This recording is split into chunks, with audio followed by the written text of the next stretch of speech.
ठीक है, चलिए देखिए, आज हम लोग क्लास 9 और 10 से रिलेटेड टॉपिक करेंगे और इसका यूज़ जो है, इसका यूज़ आपको हायर क्लासेस में भी आएगा, 11th 12th में भी आएगा, पॉलिनोमियल फंक्शंस और जो भी चीज़ है उसमें भी आएगा।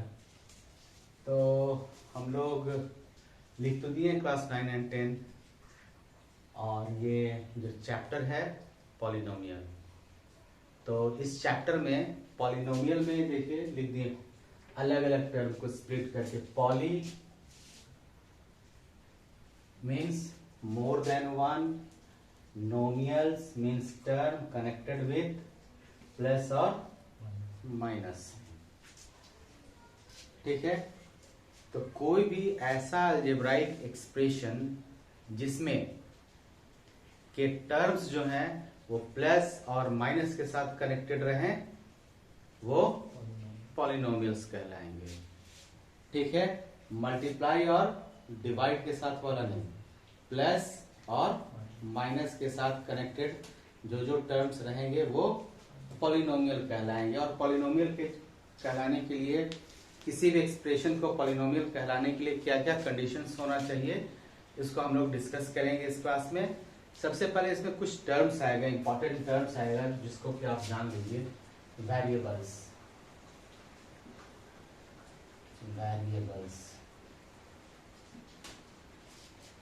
तो जनरली हम लोग लेते हैं x, y, z etc. Are uses for variables. ये आपका वेरिएबल्स हो गया। ठीक है, और कांस्टेंट क्या क्या हो सकता है? कांस्टेंट कुछ भी आप ले सकते हैं। A0, A1, A2, 2, 3, √3, 5 etc.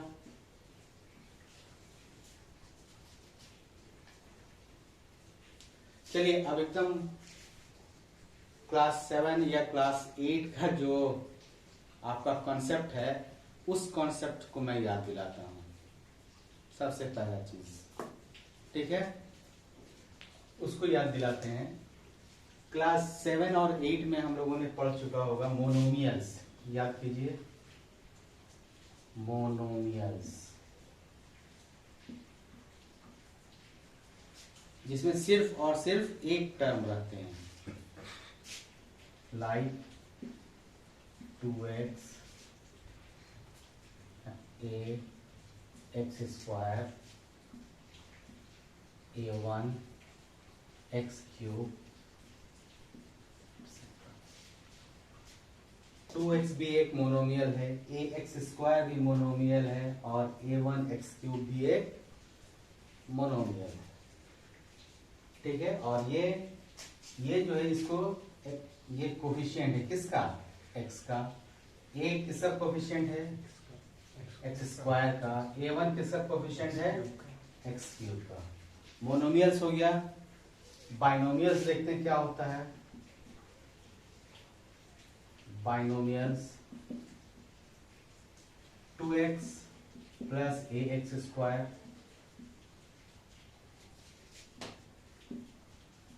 ax square plus 3x cube, 3x4 etc. How many terms are there? यहां पे देखिए दो टर्म है और दोनों प्लस या माइनस साइन से कनेक्टेड है। यहां पे भी दो टर्म है, ये प्लस साइन से कनेक्टेड है। क्लियर है? कोई दिक्कत है इसमें? नहीं। लेकिन अगर यहां पे ये 2x इंटू ax स्क्वायर हो जाता तो क्या ये बाइनोमियल्स होता? नहीं, क्योंकि जब इसको मल्टीप्लाई करेंगे तो ये दोनों मल्टीप्लाई होकर के 2ax क्यूब, यहां इसका power nothing means 1, means 1 plus 2 is equal to 2ax cube. So again it is monomial.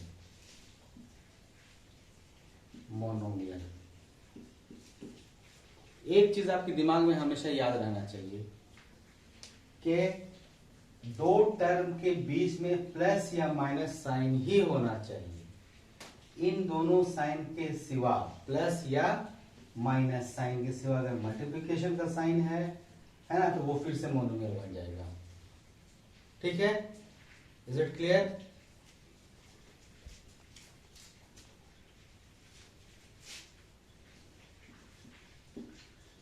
Trinomial, try का मीन्स क्या होता है? 3। ट्राई का मीन्स 3 और मोनो का मीन्स 1 था तो सिंगल टर्म होता था उसमें। बाई मीन्स 2, 2 टर्म हुआ।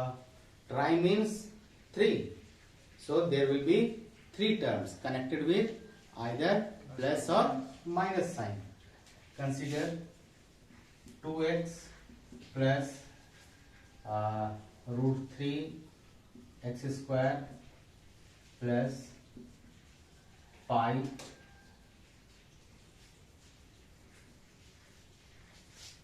how many terms? Suppose it is minus sign. How many terms? 1, 2, 3. It is trinomial. Okay? अगर यही सारा मल्टीप्लिकेशन में रहता, if all terms are in multiplication, then again it will be monomial. If any 2 term is in multiplication, then it will be binomial. समझ में आया? अगर इन दोनों को मल्टीप्लाई करते हैं तो क्या होता? 2x into root 3 x square minus pi is equal to 2 root 3 x cube 2 root 3 x cube minus pi. So no longer it remains a trinomial, it is a binomial.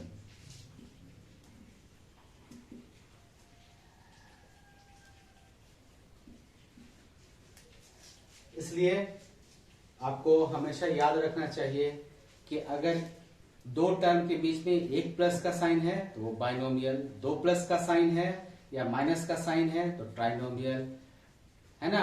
If there will be 4 sign plus और minus connected in between the terms, then it will be trinomial. Okay, quadrinomial, sorry.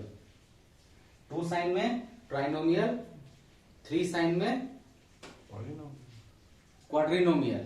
तो actually में जो monomials है, monomials के बाद binomial, trinomial, क्वाड्रिनोमियल, पेंटानोमियल, आगे जितना भी टर्म्स होगा सारा पॉलिनोमियल्स ही होगा, है ना? एक चीज आप देखिए, एकदम पूरा जो बात बता रहे हैं उसको एकदम ध्यान से सुनिए। यहां जहां भी वेरिएबल्स है उसका जो पावर है, ये पावर ना तो फ्रैक्शन में है ना ही रूट में है ना? या रूट बोलो या फ्रैक्शन बोलो, एक ही बात है। ना ही रूट में है वेरिएबल्स, ना ही उसका पावर फ्रैक्शन में है, ना ही नेगेटिव है, वो नॉन निगेटिव इंटीजर है। नॉन निगेटिव इंटीजर मीन्स या तो वेरिएबल्स का पावर 0 होगा, 1 हो सकता है, 2 हो सकता है, 3 हो सकता है, 4 हो सकता है, 5 हो सकता है, 6 हो सकता है, कुछ भी हो सकता है, लेकिन माइनस में नहीं होगा, फ्रैक्शन में नहीं होगा। पता चला मैं क्या बोला? फिर से एक बार सुन लीजिए मैं जो बोल रहा हूं। वेरिएबल्स का पावर, वेरिएबल्स का जो भी पावर है, जो एक्सपोनेंट है, वो कभी भी ना फ्रैक्शन होगा और ना ही निगेटिव इंटीजर्स होंगे। ठीक है?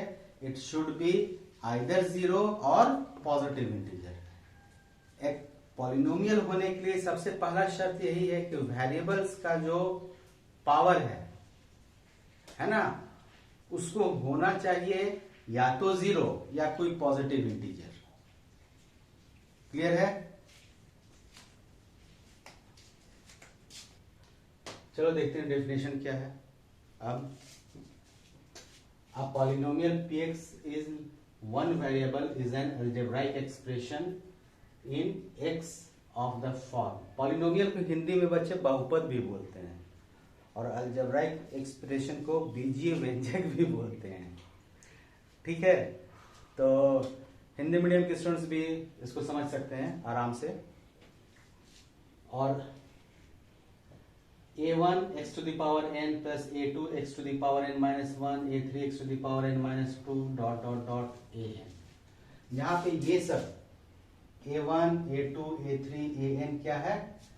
कांस्टेंट है ना, real numbers called constant, called constant, ये आपका कांस्टेंट है। और n कैसा है? n जो है वो हमेशा नॉन नेगेटिव इंटीजर्स है। ठीक है, मतलब n जो है वो नॉन नेगेटिव इंटीजर्स है, means only natural number including with zero, natural number plus zero, और होल नंबर भी बोल सकते हैं, होल नंबर में जीरो भी आ जाता है। क्लियर है? तो n हमेशा याद रखिएगा, ये सब जगह जो भी कोफिशिएंट है a1 a2 a3 an, ये इस फ्रैक्शन में हो सकता है, निगेटिव हो सकता है ना। a1 कोई ऐसा नंबर है जिसका कि पावर फ्रैक्शन में हो जाए, है ना, वो सब हो सकता है। जो वेरिएबल है, यहां पर जो अमिताभ बच्चन खड़ा है ना, है इस ये अमिताभ ही बच्चन यहाँ हर जगह है और उसी का पावर में है ये सब, है ना।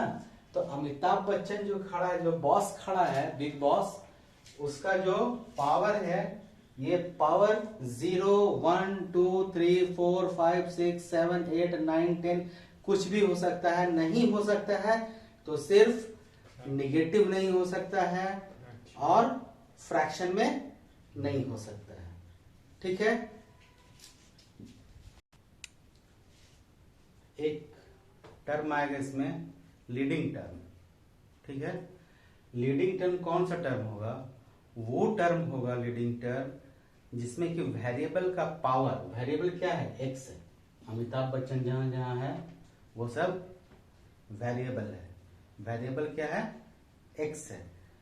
तो इस पॉलिनोमियल में एक्स का जो सबसे हाईएस्ट पावर होगा, देखो यहाँ एन में से पावर एक घट गया तो इससे तो बड़ा ही रहा ये, फिर n-1 में से फिर एक और सब्ट्रैक्ट हो गया पावर, तो फिर क्या हो गया? सबसे बड़ा यही रहा, है ना। तो सबसे x का जो सबसे ज्यादा पावर है वो कहां पे है? यहाँ पे है। तो इसी टर्म को हम लोग बोलेंगे लीडिंग टर्म। ये जो टर्म है इसको बोलेंगे leading term. Here a1x to the power n is the leading term। नजर आ रहा है आपको? लीडिंग टर्म क्लियर है? तो लीडिंग टर्म को याद रखना बहुत जरूरी है, क्योंकि जो लीडिंग टर्म का जो पावर होगा वही डिग्री कहलाएगा। लीडिंग टर्म का जो पावर होगा वही डिग्री कहलाएगा। और लीडिंग टर्म किसको बोलते हैं? जिसका पावर सबसे ज्यादा हो। ठीक है, कॉपी में लिखिए आप लोग कॉपी वगैरह खोल करके बैठिए और इस चीज को एकदम ध्यान से सुन लीजिए। फिर से मैं रिपीट कर रहा हूं कि किसी भी पॉलिनोमियल में जो भी आपका वेरिएबल है उसका जो पावर है वो सिर्फ 0 1 2 3 4 यही हो सकता है। इसके सिवा अगर ये पावर यहाँ पे ये सब जगह पे पावर अगर आपका निगेटिव में रहा या फ्रैक्शन में रहा तो ये कभी भी पॉलिनोमियल नहीं कहलाएगा। लेकिन ये a1 a2 a3 कुछ भी हो सकता है, कोई भी रियल नंबर फ्रैक्शन में हो सकता है, रैशनल नंबर हो सकता है, इरेशनल नंबर हो सकता है, कुछ भी हो सकता है। इस यहाँ कोफिशिएंट में आपको देखना है जो वेरिएबल है उसका पावर देखना है, सिर्फ उसका पावर को देखेंगे आप। 0 1 2 3 4 5 6 7 8 9 कुछ भी हो, लेकिन निगेटिव ना हो, फ्रैक्शन नहीं हो। क्लियर है? और लीडिंग टर्म होगा उस पॉलिनोमियल में जो वेरिएबल है उसका जो सबसे ज्यादा पावर होगा, है ना, उसको हम लोग बोलेंगे लीडिंग टर्म। यहाँ सबसे ज्यादा power x to the power n है, तो ये लीडिंग टर्म। क्लियर है? इसके बाद हम लोग आते हैं अभी डिग्री में। ठीक है, चलिए डिग्री ऑफ ए पॉलिनोमियल को देखते हैं। तो लीडिंग टर्म अभी हमने क्या बताया था? Highest term containing the highest power. तो हाईएस्ट पावर क्या है? यहीं पे a1xn। ठीक है, वो लीडिंग टर्म हो गया। और उस लीडिंग टर्म का जो पावर होगा वो डिग्री होगा। मींस डिग्री क्या हो गया? Highest power of the polynomial. Degree is the highest power of the polynomial. ठीक है, डिग्री क्या है? पॉलिनोमियल का हाईएस्ट पावर है, उसको हम लोग डिग्री बोलेंगे। तो यहाँ हाईएस्ट पावर क्या है? n है, तो डिग्री क्या हो गया? n। अगर हाईएस्ट पावर n की जगह पे 2 रहता तो डिग्री 2, n की जगह पे हाईएस्ट पावर सबसे ज्यादा पावर 3 रहता तो डिग्री 3, 4 रहता तो डिग्री 4, 5 रहता तो डिग्री 5। क्लियर है? अब हम लोग स्टार्ट करेंगे पॉलिनोमियल का नेमिंग कैसे करते हैं, है ना। आप स्कूल में जिस क्लास में हो, जिस सेक्शन में हो, आपको किस चीज से पहचाना जाता है? नाम से और रोल नंबर से। मेन आइडेंटिफिकेशन आपका रोल नंबर और एडमिशन नंबर होता है। ठीक है, तो किस पॉलिनोमियल का क्या नाम है उसको पहचानने के लिए हमारे पास डिग्री वर्ड है। डिग्री होता क्या है? डिग्री वेरिएबल का जो सबसे ज्यादा पावर होता है उसको हम लोग डिग्री बोलते हैं। अगर first degree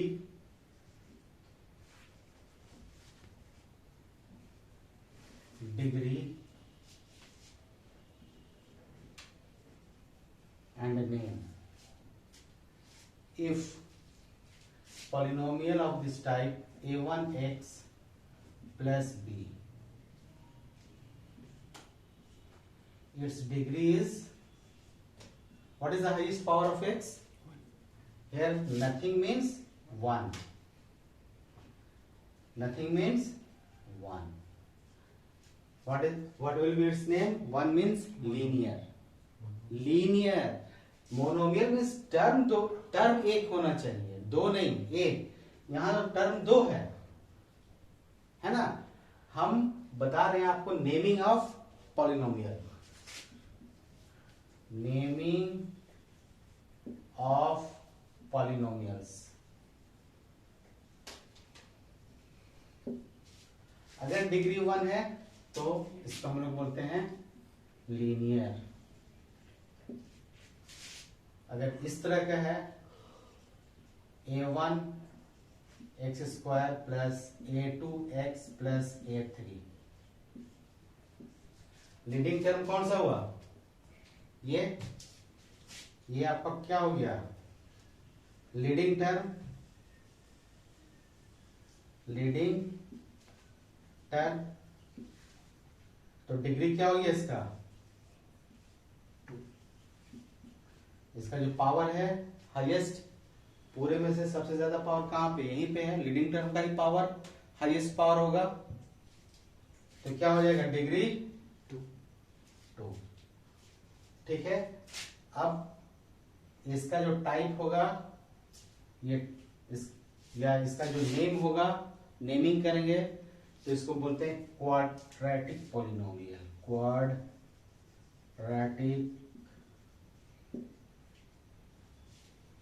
linear polynomial, quadratic polynomial. इसी तरह से जब पावर लीडिंग टर्म का पावर जब 3 होगा तो cubic polynomial a1 x cube plus a2 x square plus a3 x plus a4. Which term is leading? This is the leading term. a1 x cube is leading term, so it is cubic polynomial. Cubic polynomial. It is cubic polynomial. ये cubic polynomial है। देखिए इस polynomial को, last polynomial, ये polynomial में leading term कौन सा है, a1 x raise to the power 4। तो इसका पावर क्या है 4। जहां पावर 4 देखिएगा उसका नाम पूछा जाएगा तो क्या बोलेगा, ये बाई क्वाड्रेटिक पॉलिनोमियल है। जहां पावर 3 देखिएगा, लीडिंग टर्म का पावर 3 देखिएगा, उसको आप लोग क्या बोलेंगे, क्यूबिक पॉलिनोमियल। और जहां अपन लीडिंग टर्म का पावर 2 देखें वो क्वाड्रेटिक हो गया, और जहां लीडिंग टर्म का पावर 1 देखें या कुछ भी नहीं लिखा हुआ है वो लीनियर पॉलिनोमियल हो गया।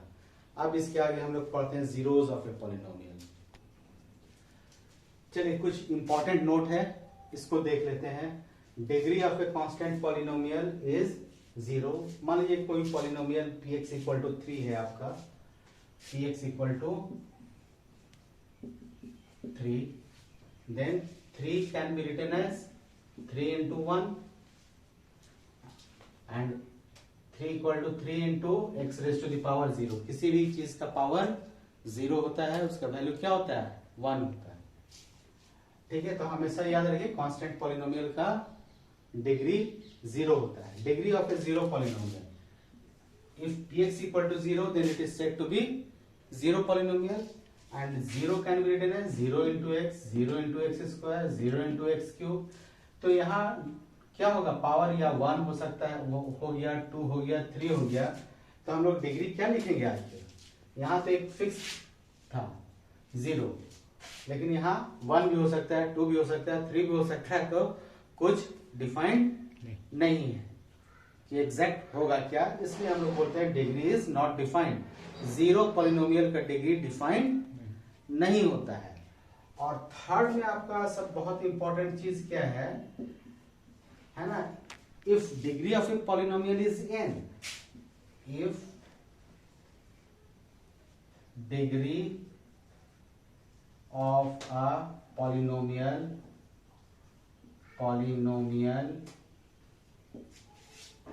is n, then it has at most n zeros, at most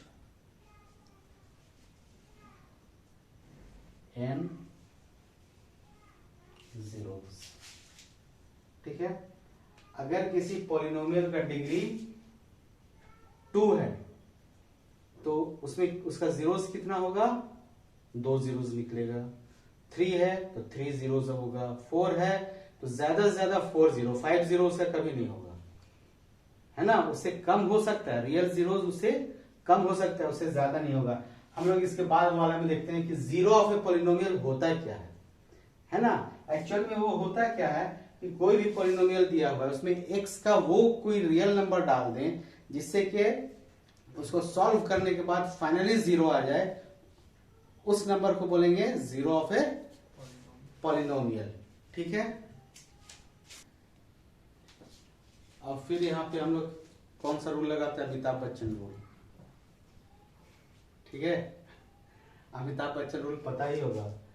x क्या है, यहाँ अमिताभ बच्चन है तो पॉलिनोमियल क्या है, अमिताभ बच्चन का square plus 5 into Amitabh Bachchan plus 6। चलिए उसी को हम लोग लेते हैं। Then find the value of the polynomial at x equal to 2 minus 2 3 and, मतलब क्या x क्या, अमिताभ बच्चन। तो अमिताभ बच्चन की जगह पे क्या रखेंगे हम लोग, हर 2 रखेंगे। सबसे पहले हम लोग 2 पे निकाल के देखते हैं आंसर। 2 पे निकालते जब हम लोग क्या होगा, P2 is equal to 2 square plus 5 into 2 plus 6 is equal to क्या हो गया, 4 प्लस 10 प्लस 6 20। क्लियर है।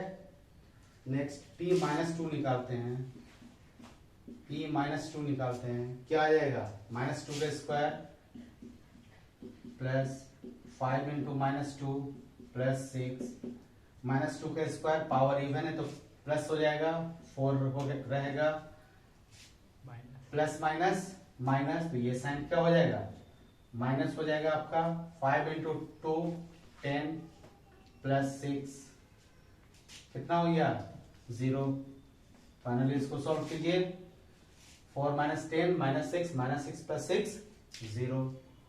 P3 क्या हो गया, 30 P3 क्या हो गया, 30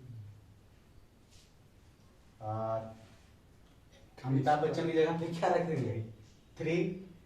तो 3 का स्क्वायर प्लस 5 इंटू 3 प्लस 6, तो क्या हो गया, 9 प्लस 15 प्लस 6 कितना हो गया, 30। P माइनस 3 रखेंगे क्या होगा, -3 का square plus 5 into -3 plus 6, square है मीन्स इवन नंबर है, -3 का पावर इवन नंबर है, सो इट विल बी 9। ये आपका 9 हो गया, plus 5 into -3 plus into minus minus हो जाएगा, तो ये साइन यहाँ प्लस नहीं लिख करके हम लोग माइनस कर देंगे। 15 प्लस 6 इक्वल टू 0। तो 2 पे x इक्वल टू 2 पे क्या वैल्यू आया, 20। x इक्वल टू -2 पे वैल्यू आया 0। x इक्वल टू 3 पे वैल्यू आया 30। x इक्वल टू -3 पे वैल्यू आया 0। तो जीरो ऑफ ए पॉलिनोमियल क्या होगा, वो वैल्यू x का वो वैल्यू जिसको कि पॉलिनोमियल में डाल देने पर, मतलब अमिताभ बच्चन की जगह पर उस चीज को बिठा देने पर अगर 0 हो जाए तो उसको हम लोग बोलते हैं जीरो ऑफ ए पॉलिनोमियल। तो अमिताभ बच्चन की जगह पे जैसे -2 बिठाएं तो -2 is a zero of a polynomial. -2 क्या होगी आपका, -2 is zero of px। px क्या है, पॉलिनोमियल है।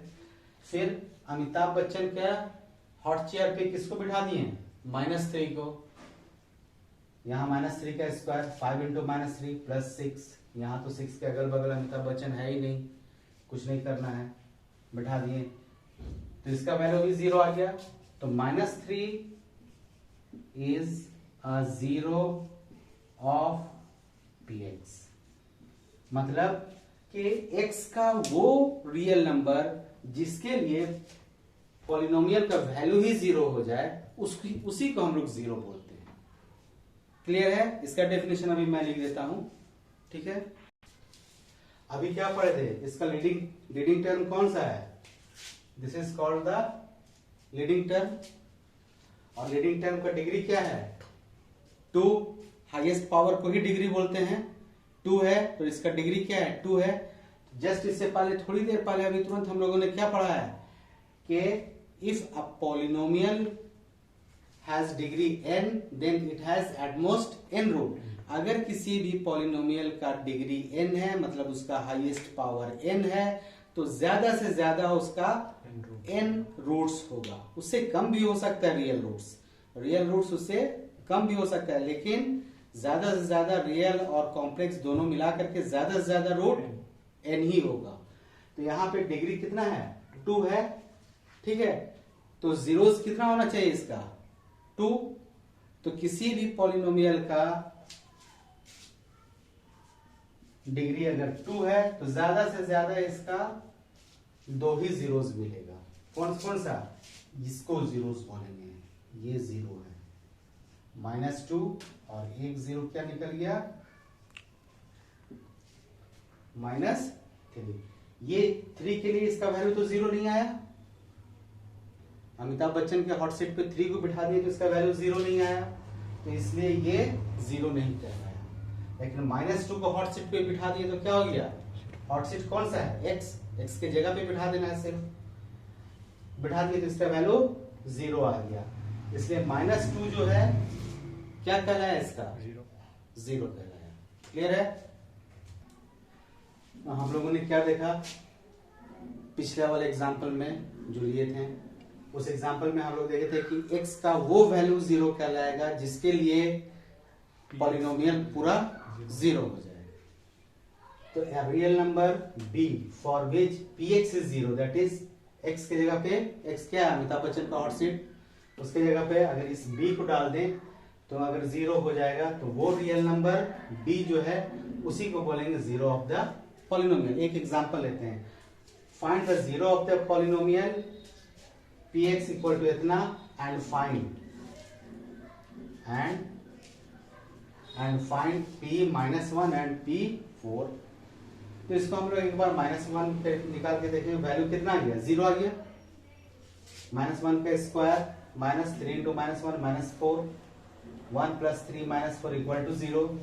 p4 पे निकालें, x के जगह पे यहाँ अमिताभ बच्चन का हॉट सीट है, उसकी जगह पे क्या पुट करिए 4 स्क्वायर -3 इंटू 4 -4, 16 -12 -4 इक्वल टू 0। ठीक है, तो पॉलिनोमियल का वैल्यू तो 0 आ गया, लेकिन किसके लिए 0 आया, x का कौन सा वैल्यू के लिए, -1 और 4 के लिए। इसीलिए -1 और 4 जो है वो px का जीरोस कहलाएगा। अब हम लोग सीखेंगे कि जीरोस को फाइंड कैसे करते हैं, how to find zeros of a polynomial. देखिए ये पॉलिनोमियल है ax + b, इसका 0 फाइंड करना है। ठीक है, इस पॉलिनोमियल का 0 फाइंड करने के लिए दो ही स्टेप्स हैं। सबसे पहले जो भी पॉलिनोमियल दिया हुआ होगा उसको px के इक्वल में सपोज कर लेंगे और px इक्वल टू 0। स्टेप 1 में क्या करेंगे, px इक्वल टू 0 और px क्या है, x + b। px का वैल्यू यहाँ ax + b कर लिए। अब ये पॉलिनोमियल है क्योंकि x का पावर यहाँ कितना है 1x, ये पॉलिनोमियल है। a और b कुछ भी हो सकता है, 2, 3, √3, √4, √5, 1/2, b का वैल्यू 3/2, कुछ भी हो सकता है, 4/6, कुछ भी हो सकता है b का वैल्यू, इससे मतलब नहीं है। पॉलिनोमियल चेक करने के लिए x का पावर से मतलब है, x का पावर 0, 1, 2, 3, 4 ही होना चाहिए, निगेटिव भी नहीं होना चाहिए, फ्रैक्शन में भी नहीं होना चाहिए, है ना। नॉन नेगेटिव इंटीजर्स होना चाहिए, या ये कह लीजिए कि पॉजिटिव इंटीजर होना चाहिए, है ना, और 0 होना चाहिए। ठीक है, तो px इक्वल टू 0 हम लोग कर देंगे, जो भी पॉलिनोमियल दिया हुआ है उसको 0 के इक्वल में इक्वेट कर देंगे और फिर उसको सॉल्व करके x का वैल्यू निकालेंगे। ये b राइट हैंड साइड गया, प्लस था माइनस हो गया, ये मल्टीप्लाई में है, राइट हैंड साइड गया तो मल्टीप्लाई था डिवाइड में आ गया, देयरफॉर 0 क्या हो गया -b/a। अब यहाँ x क्या है, अमिताभ बच्चन है, तो x की जगह पर जैसे -b/a डालेंगे तो 0 हो जाएगा। चेक करके देख लीजिए, check p -b/a is equal to a into x की जगह पे क्या डालना होगा, -b/a प्लस b कैंसिल हुआ, -b plus b equal to 0। तो -b/a का पर x का वैल्यू जब -b/a रहेगा तो इस पॉलिनोमियल का वैल्यू 0 हो जाता है। ठीक है, therefore -b/a is a 0 of px और x plus b। ठीक है, चलिए देखते हैं ये जो पॉलिनोमियल है 12x² - 7x + 1, इसका 0 निकालना है। स्टेप 1 में क्या करेंगे, step 1 let px equal to 12x² - 7x + 1। Step 2 में क्या करते हैं, 0 px equal to 0, equate px equal to 0। यही दो स्टेप है ना, चाहे पॉलिनोमियल कितने भी डिग्री का है, यही दो स्टेप है। अब px किसको सपोज किए हुए हैं, इसको 12x² -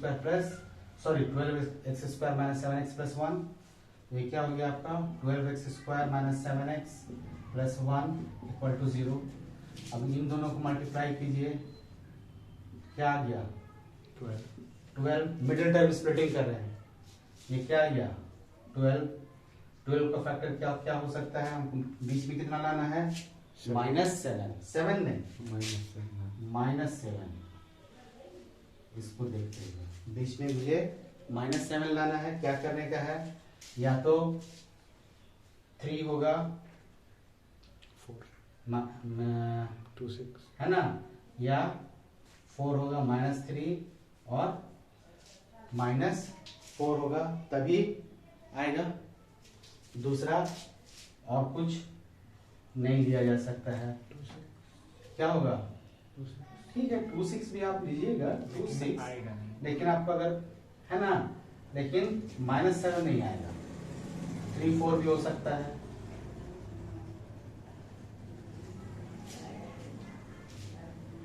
है ना, और तो कुछ नहीं होगा, तो मुझे इसी को चूज करना पड़ेगा। ये कितना हो गया, 12x² -3x -4x, क्योंकि इन दोनों को जैसे ऐड करेंगे तो -7 आ जाएगा, और -3 और 4 को मल्टीप्लाई करेंगे तो +12 आ जाएगा। ये क्लियर है। 12x² -3x -4x +1 = 0। This implies, यहां से क्या कॉमन निकलेगा, 3x और 3 और 12 में से क्या कॉमन निकलेगा, 3 का टेबल में आ जाएगा, 12 भी 3 निकल गया।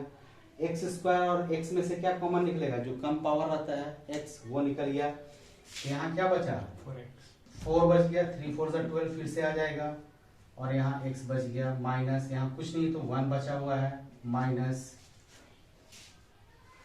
क्लियर है, माइनस, ठीक है। 1 कॉमन निकालेंगे तो माइनस कॉमन निकालेंगे तो ये साइन क्या हो जाएगा, प्लस है तो माइनस, 4x -1। अब क्या होगा, यहां पे आइए, 4x -1 कॉमन निकालिए, ये = 0। 4x -1 इंटू ये कॉमन निकल गया, 4x -1 बचा क्या, ब्रैकेट नेक्स्ट ब्रैकेट के अंदर में 3x -1। हम लोग यहाँ से 4x -1 कॉमन निकाल लिए, तो 4x -1 निकल चुका है कॉमन, बचेगा क्या, 3x माइनस, ये तो बाहर आ चुका है तो 1 सिर्फ, तो -1 = 0। If 4x -1 = 0, this implies 4x = 1। ये राइट साइड जाएगा, माइनस है, प्लस बन जाएगा, 0 + 1 1। This implies x = 1/4। ये भी 0 हो सकता है। राइट साइड 0 होने के लिए ये फर्स्ट फैक्टर 0 हो सकता है या सेकंड फैक्टर 0 हो सकता है। इफ 3x -1 = 0 है ना, मान लेते हैं ये 0 हो गया, तो 0 × 3x -1, final result 0, right side भी 0 आ जाएगा, सही है। अगर ये 0 हो जाएगा तो 4x -1 × 0, फिर से राइट साइड 0 आ जा सकता है। क्लियर है, इसीलिए हम लोग अलग अलग करके पारापारी करके दोनों को करते हैं। ठीक है, एक बार इसको 0 मानते हैं, एक बार इसको 0 मानते हैं। तो 3x -1 = 0, this implies 3x = 1, therefore x = 1/3। ये इधर मल्टीप्लाई में, इधर डिवाइड में हो जाएगा, इधर माइनस से इधर गया, +1 हो गया। Therefore zeros are 1/4 and 1/3। आज बच्चे यहीं पे एंड करते हैं क्लास। देखते रहिए इसका कंटिन्यूड वीडियो, इसका नेक्स्ट क्लास भी आएगा। ये आज तो डे 1 था, ठीक है।